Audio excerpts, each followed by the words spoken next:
The Zarkothi War fleet emerged from hyperspace at the edge of what the galaxy called the Dead Zone, human space. Commander Velrax's mandibles clicked with anticipation as 17 warships materialized in perfect formation, their hulls bristling with weapons that had conquered 47 star systems. "Scan for human vessels," Velrax ordered, his 3 eyes focused on the view screen. The humans were supposedly a young species, barely 2 centuries into space travel. They should be easy prey.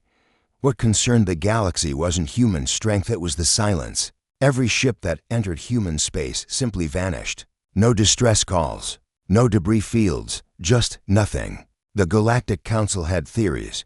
Perhaps humans had discovered some reality warping technology, or they had formed alliances with ancient guardians. Velrax suspected something simpler. The humans were hiding, terrified, destroying evidence of their own failures. "Sir," detecting a small vessel approaching, his sensor operator announced, "Single occupant, transmitting on all frequencies." On screen, a human female appeared, young by their standards, with auburn hair pulled back in a practical tail. She smiled warmly, as if greeting neighbors rather than an invasion fleet. "Hello, I'm Jenny Chen, Earth's first contact coordinator. Welcome to human space. We're so excited to meet you. Please follow me to our diplomatic station. We've prepared a reception." Velrax's warriors erupted in chittering laughter. One human, in a ship that their scanners registered as little more than a shuttle, greeting 17 warships with enthusiasm. "Foolish creature," Velrax transmitted back. "We are not here for diplomacy. We are the Zarkothi Dominion. Surrender your worlds or be destroyed." Jenny's smile never wavered. "Oh, I think there's been a misunderstanding. But please, come meet our ambassador. He's much better at explaining things than I am." The human's shuttle began moving deeper into their territory. Velrax ordered his fleet to follow, weapons armed. Whatever trap awaited, his ships could handle it.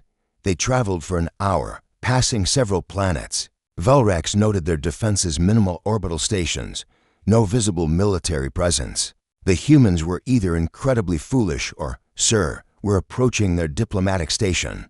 The navigator reported. What appeared on screen made Velrax's blood run cold. It wasn't a station. It was a graveyard. Hundreds of ships floated in perfect, organized rows. Zarkothi vessels, Kurlith dreadnoughts, Ixtheri hive ships. Every species that had ever attempted to invade human space was represented.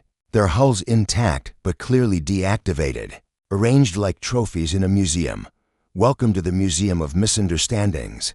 Jenny's voice came through cheerfully. "Every species here made the same mistake you're about to make. But don't worry, our ambassador will explain everything." A massive human vessel emerged from behind a captured Kurlith mothership. It dwarfed Velrax's entire fleet. But what made his warriors gasp wasn't its size, it was its age. The ship looked ancient, its hull scarred by countless battles. Yet it moved with terrifying precision. "This is Ambassador Rowan Drake of the Earth Diplomatic Corps," a male voice transmitted. Unlike Jenny's warmth, this voice carried the weight of centuries. "I assume you're here to conquer us?"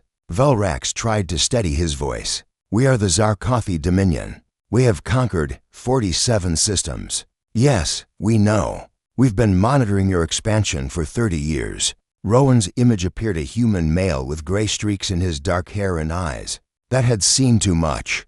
"Here's what's going to happen. You're going to turn your fleet around and leave.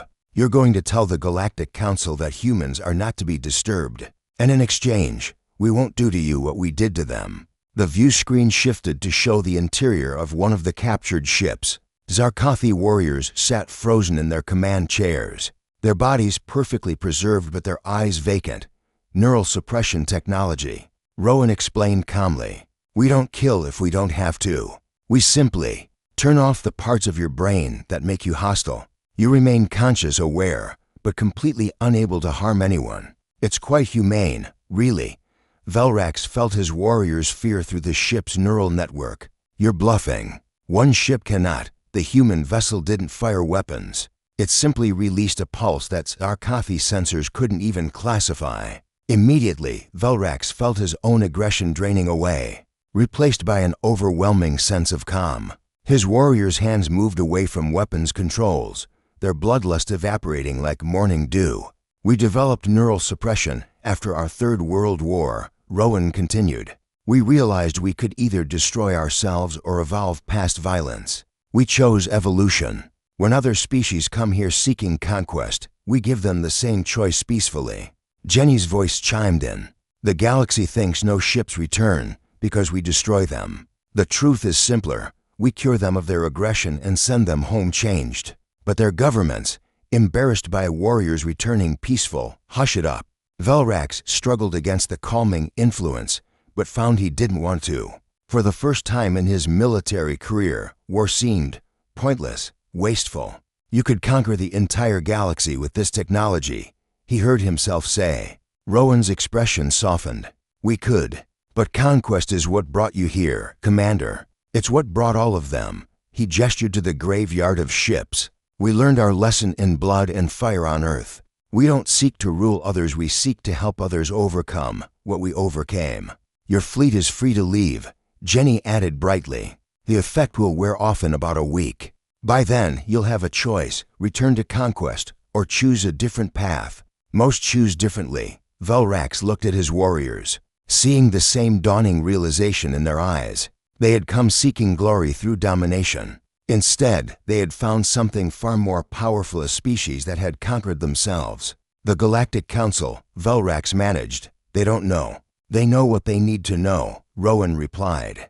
That human space is forbidden. What they don't know is why. Fear keeps most away. But species like yours aggressive, expanding, dangerous, you come eventually. And we cure you.